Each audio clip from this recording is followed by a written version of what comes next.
Production Bus Tour and River Cruise of London, England, UK. Scenes 1 to end, take 1, roll 1 on a Sony SDHC card format Handycam model HDR CX190E on the 2nd of the 3rd 2013. Sound in stereo. Production company ADR Films. Director ADR. Cameraman ADR, that's Adam David Reynolds. Rolling in 5, 4, 3, 2, 1. Rolling.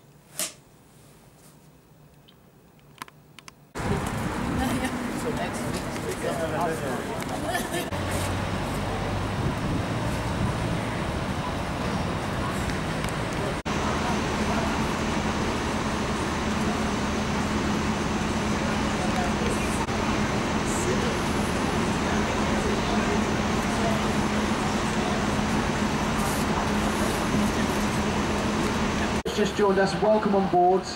This is the original tour. This is our yellow tour in live English commentary, sometimes in live gibberish. My name's Tommy, I'm going to be looking after you, and Errol is going to be our driver today. So our line of route on this tour, from here Trafalgar Square, we'll go to St James Palace, Green Park, Hyde Park Corner, Marble Arch, Victoria, Belgravia, Buckingham Palace, the Houses of Parliament, Westminster Abbey and Big Ben, Westminster Pier for the free river cruise, the London Sea Life Aquarium, the London Dungeons, and the first 2 stops for the London Eye. Then we'll go over towards Covent Garden and Aldwych, and then we'll go over into the second half of our tour, over into the City of London. So we'll start here then, Trafalgar Square, on your left-hand side. The square itself is mainly known and used as a central meeting point for families and friends. Lots of entertainment shows, free entertainment shows take place here, lots of concerts. It's also home to this giant column on your left. This is Nelson's column, just there, with Admiral Lord Horatio Nelson stood on the top, 184 foot tall, guarded at the base by 4 lions, designed and sculpted by Edwin Landseer, Queen Victoria's favourite artist. And on the square pedestal at the base there are 4 plaques, one on each side. These represent the battles in which Nelson took part in. The bombardment of Copenhagen, the Battle of the Nile, the Battle of Cape St Vincent, and the Battle of Trafalgar, where Nelson lost his life in 1805.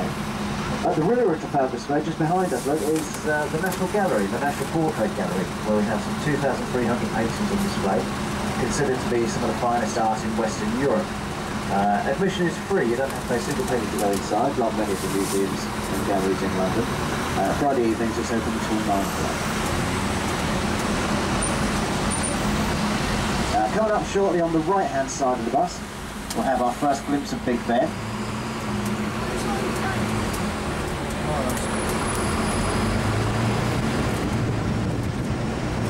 So if we look down the road on the right where the number 29 bus is, there's Big Ben at the bottom of Whitehall.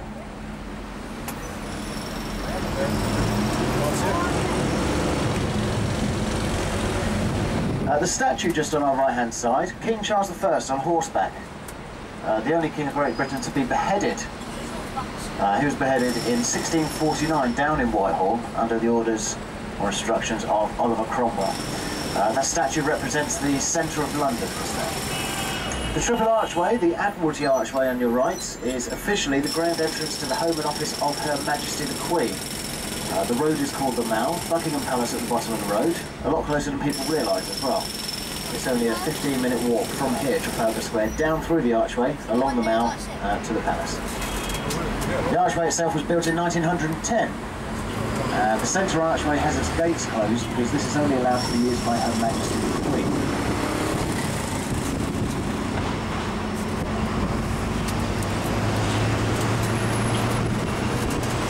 Now I'll point out that the tickets that you have are valid for 24 hours. They're valid on all of our tour buses, all of our routes. There's 6 routes in total. The yellow tour, the red, the green, the blue, the black and the purple. Also included in the price of your ticket is the free river cruise and some walking tours as well. Starting at 10:30 tomorrow morning from our office just down the road in Trafalgar Square. You can join us on the Change Covent Garden walking tour. 1 o'clock today you can join us on the Rock and Roll walking tour from the same place. And this afternoon, from the bus stop for the Tower of London, you can join us if you want to on the Jack the Ripper walking tour.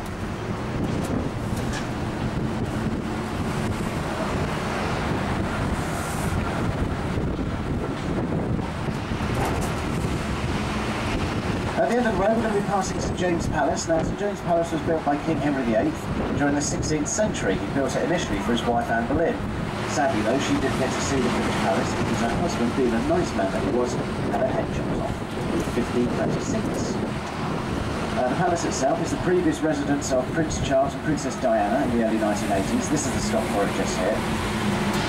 It's also the place where Princess Diana's body lay in state prior to her funeral in 1997.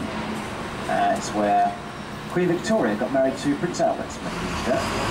It's also the place where a current member of the royal family lives, Princess Catherine, Her Majesty the Queen's cousin. St James Palace on your left-hand side now.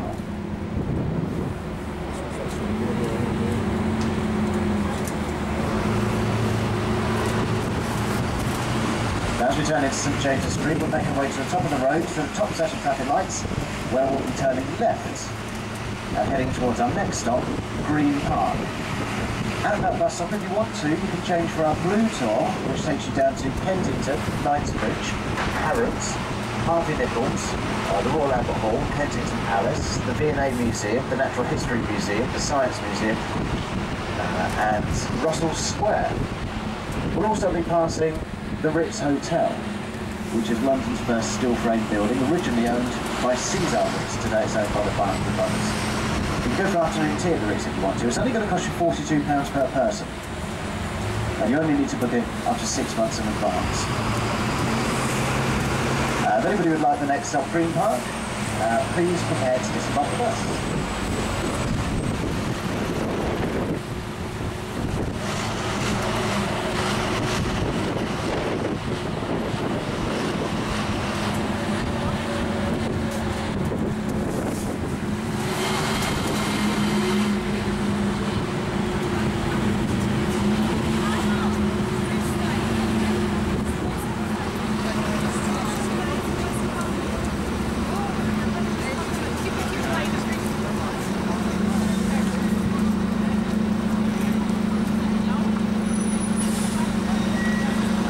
We do have seats available upstairs if anybody would like to join us. They are all outside, so wrap up warm. It is supposed to be brightening up today. Fingers crossed.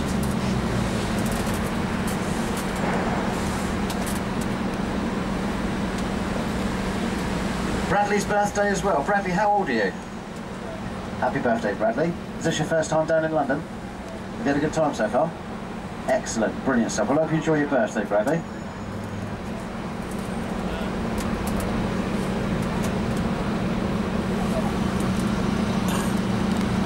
So we've got Bradley's birthday, we've got, is it Robert downstairs? Robert's birthday and Errol's birthday as well. I might get everyone to sing happy birthday later on. So, on the left hand side now, Green Park, the smallest of the central London Royal Parks. This one takes its name from the fact that it has no flowers in here whatsoever. The reason for this is many years ago, King Charles II was walking through here with his wife, Catherine of Braganza. She picked a flower, passed it to her husband, and as she did, she said to him, "Hey, my dear, can you pass this flower to the fairest lady in all the land?" Which he did. It wasn't his wife that he passed it to. So she was a little bit upset by this. So after punching him around the head with her handbag, she ordered to have all of the flowers moved from Green Park to Kensington. This is our stop here for the Hard Rock Cafe, which is just over on your right-hand side past the red telephone boxes, the building with a brown canopy at the front. This is the world's first Hard Rock Cafe, established in 1971. Just at the top of the road on the left side of us, you can see the white structure there, the white concrete structure. That's London's newest memorial, and it's the Royal Air Force Bomber Command Memorial, which is where we pay tribute to the 55,000 Royal Air Force pilots that lost their lives during the Second World War. We're now going to make our way towards our next stop, which is going to be for Hyde Park Corner. That's one of the stops where you can change for the red tour if you wish.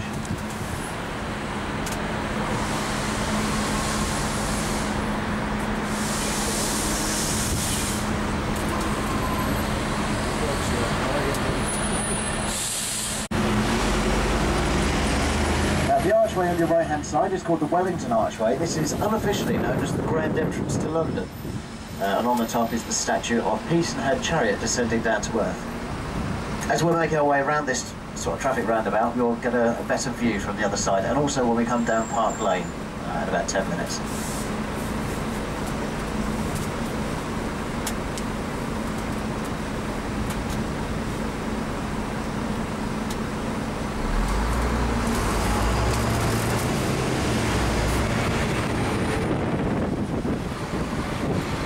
Coming up next, we're going to be seeing a very controversial memorial here in London. Controversial because it has the statue of a soldier stood in the same figure as Jesus Christ on the cross, facing the road. And on his left-hand side, you'll see the only statue in London with a dead soldier lying beneath his uniform, killed in action during World War I. On your right-hand side now is the Royal Artillery Memorial.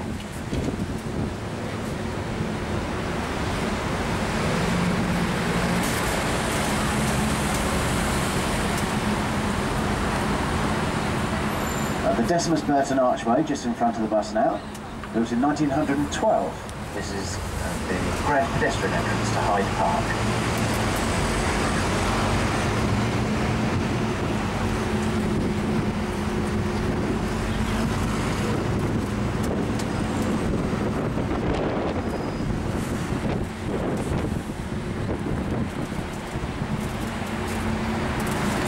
As we go around the next corner, we'll be seeing the commemorative gates given to the Queen Mother on her 90th birthday from the people of Great Britain. This is the road or highway entrance to Hyde Park. There they are, just there, look. Also in front of the bus now is the first nude statue of a man here in London. That's modelled on our bus driver, Errol. That's a statue of Errol / Achilles on the left-hand side. King Errol. We call him King Errol. Or Laughing Boy. You right down there, Errol? Yeah, he's alright, he's good. Now with your bus tickets, you don't have to stay on the bus if you don't want to. You're quite welcome to hop on and hop off. The tickets permit you to do this. So if you see something that you like today, you're welcome to hop off the bus, go and have a look around, and then rejoin our tour buses. On the yellow route today, we're operating a very frequent 15-minute service.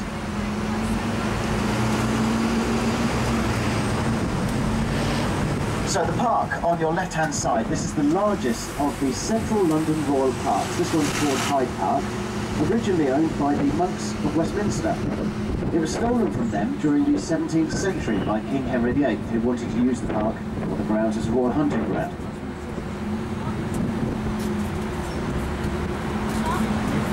Today there's lots to do in Hyde Park. You can go for a nice long walk through the woodlands on a nice sunny day. You can go horse riding. You can also go for bicycle rides. You can visit the Serpentine, which is a giant man-made lake in the centre of the park. There's boats in there.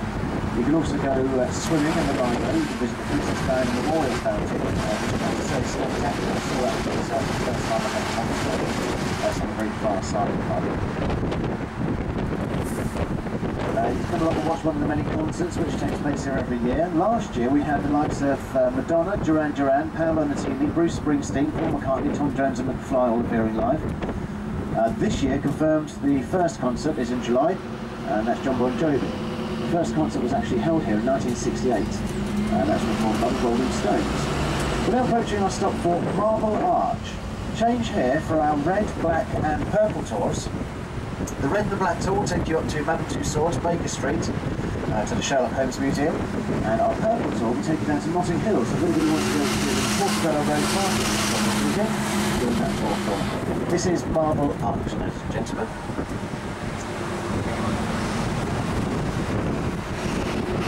I'll point out as well that all of our other bus tours have various different commentaries.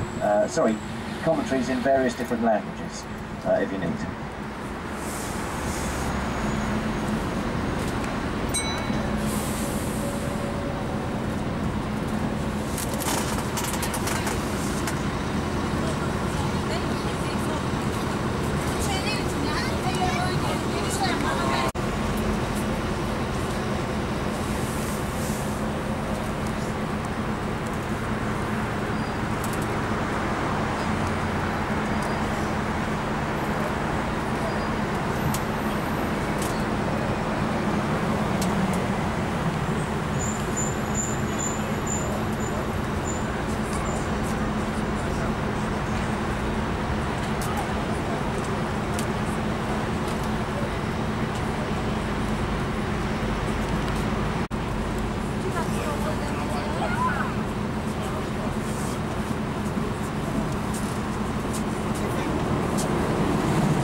Palace. This is our yellow tour of the original tour, tour number 1. Errol is your driver today, and Tommy, that's me, is your host. In front of us now, the Marble Arch. Now, the Marble Arch used to be the grand entrance to Buckingham Palace. It used to be situated over there. However, in 1837, Queen Victoria moved into Buckingham Palace, and as she did so, she said that she didn't like this archway as it blocked the sunlight coming into the windows of the palace. So, upon her instructions, it was removed to this location. Back in the 12th century, this district had a completely different name and was seen in a completely different image when it was known as Tyburn. Now, Tyburn was a place of mass execution where 60,000 people were hung on the Tyburn tree. The Tyburn tree was a man-made tree, quite a large one as well, which had 3 arms on it, long enough to hang 21 people on each arm. The executions were public executions, which would attract up to 200,000 Green Morgan spectators.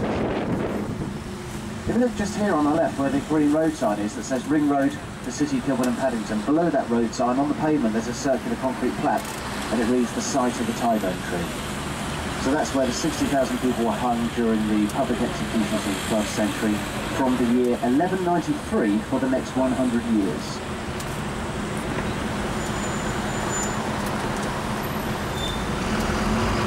Directly in front of us is the place which every lady loves.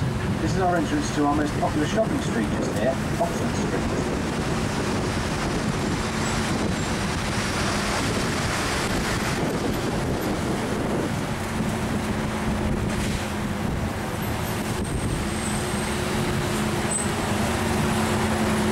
We have a bus stop just down the road from Oxford Street, if anybody would like this one.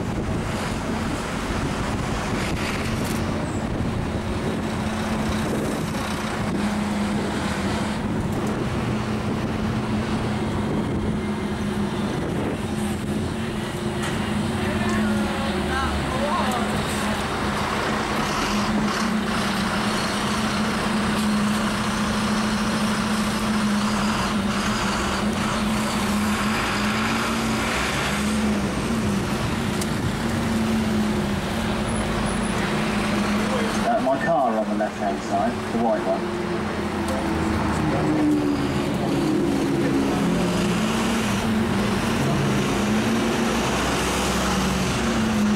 Coming up on the left are the Aston Martin car sale showrooms, a place where lots of men can be seen standing at the windows and normally dribbling at those beautiful things inside.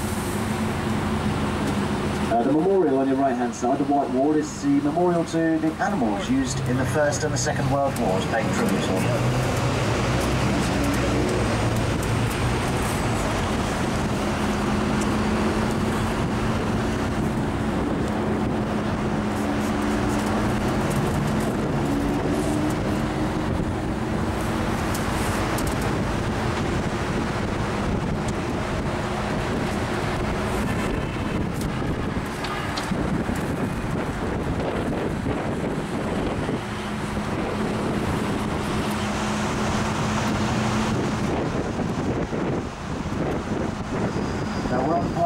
Now, very wealthy area of London.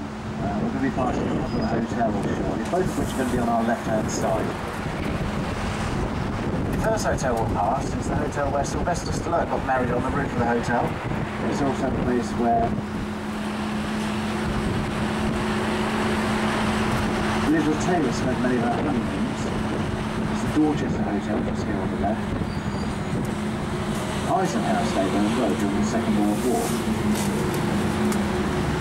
The next hotel that we'll pass, just ahead of us on the left-hand side of the red buses, is called the London Hilton Hotel on Park Lane.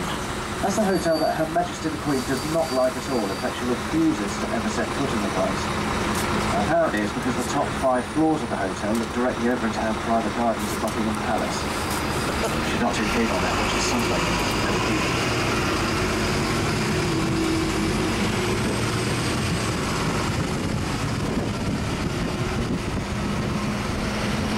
Members of the royal family, however, do quite frequently attend various functions here.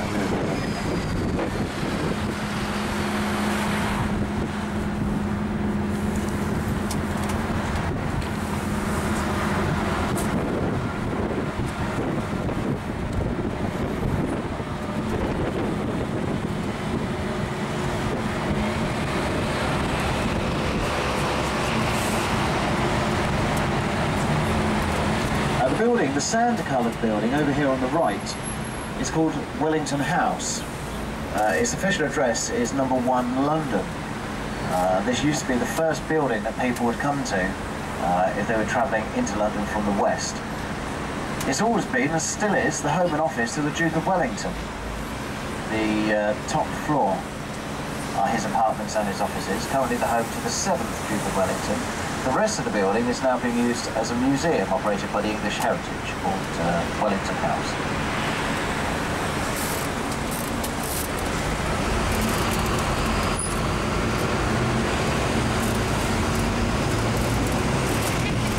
The black stick-like objects on your right-hand side are the New Zealand War Memorial. In the evenings, the top of these objects light up in the same shape as the cross of Jesus Christ. The Commonwealth Gate's just on your left-hand side, leading right the way down to Buckingham Palace.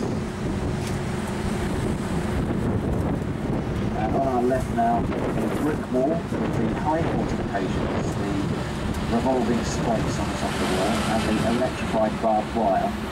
This is the perimeter wall of Buckingham Palace, and over the other side of this wall are the private gardens of Her Majesty Victoria, all 43 acres. If you look over the wall on the left, shortly you'll be able to see Her Majesty the Queen's tennis court. Just there. There's someone's in there as well. Quite good.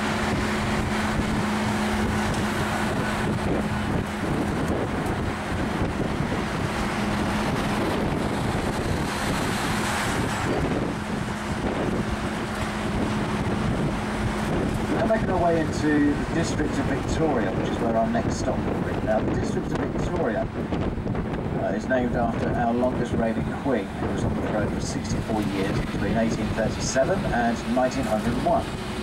She became the Queen of Great Britain at the early age of 19 years old.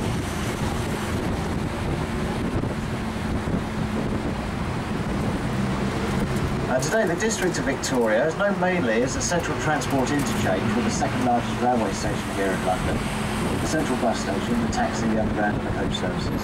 And there's also a large connection with France, which is a French family called the Grosvenor family, who came from Normandy in northern France in the mid-11th century and settled on a piece of land which was at the time known as the Five Fields. Today it's known as Belgravia. We're going to be travelling through there in just over 5 minutes' time.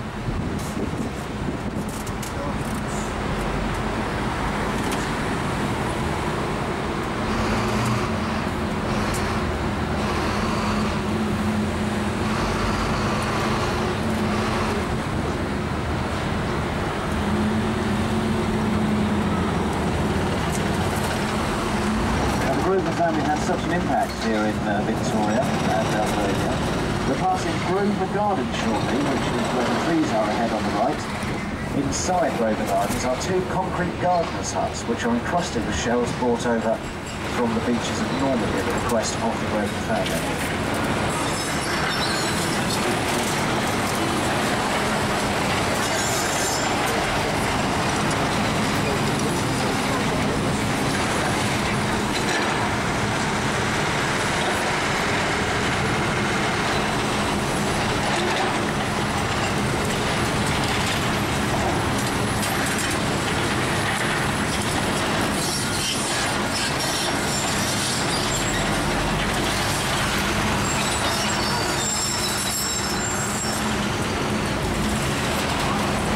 Stopping outside the Grosvenor Hotel, which is one of the very first grand railway hotels built in preparation for the Great Exhibition up at Hyde Park in 1851. There's Grosvenor Gardens on the right now. There's the 2 gardeners' huts as well. And the next up, if you want to, you can change for our red tour, available in various different languages. Tour number 2. Ladies and gentlemen, this is London, Victoria.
turning right now and making our way into the... Shh! Please, ladies and gentlemen, shh! Hello? Turn it down a bit. Cheers. Okay, we're going to be turning right now, making our way into Belgravia. This is the area that the Grosvenor family first arrived in the mid-11th century, when it was known as Five Fields. When it was known as Five Fields, the place was renowned for lots of highwaymen, robberies, murders and all sorts of other nasty things. Today it's a very wealthy area of London. They developed the whole area. It's the home to some lovely restaurants, beautiful quay gardens, lovely Victorian houses, traditional British pubs, and lots of quirky little shops. It's also the home to some well-known people as well.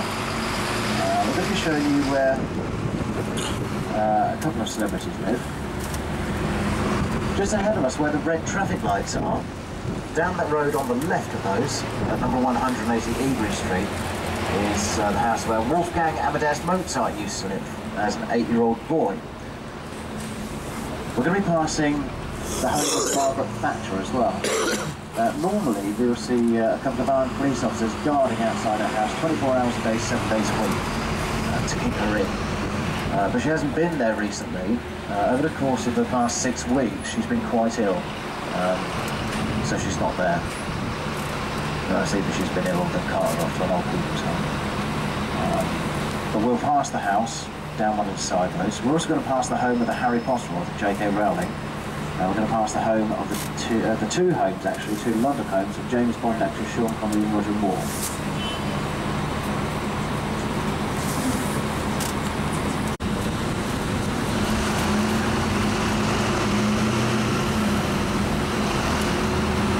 Right then, so Margaret Thatcher's house has 2 yellow signs on the road outside her house. You'll see some scaffolding work on the actual building. Margaret Thatcher's house is down this road on your right hand side now. There you go, there's the 2 yellow signs. There's the scaffolding, that's her house there. Through the archway, just approaching on your left, the old horse stables, the old mews. The old original cobbled road still in place. The stables have been built into beautiful apartments now. Next up we're going to see the homes of the James Bond actors. Now unfortunately for legal reasons I'm not allowed to tell you the addresses that they live at. So I can tell you that they don't live at 112 or 115. Both of these houses are coincidentally side by side the homes of Sean Connery and Roger Moore, approaching on your left now. The house over on the right hand corner of the road junction, the unpainted house there on the right, with the 2 archway windows at the bottom, all 6 floors, the entire building belongs to the Harry Potter author J.K. Rowling.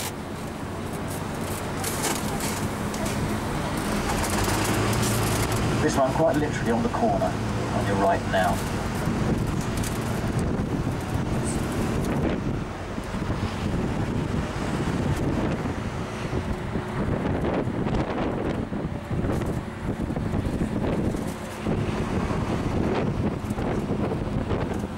We're now going to be making our way towards our next stop, which will be Buckingham Palace.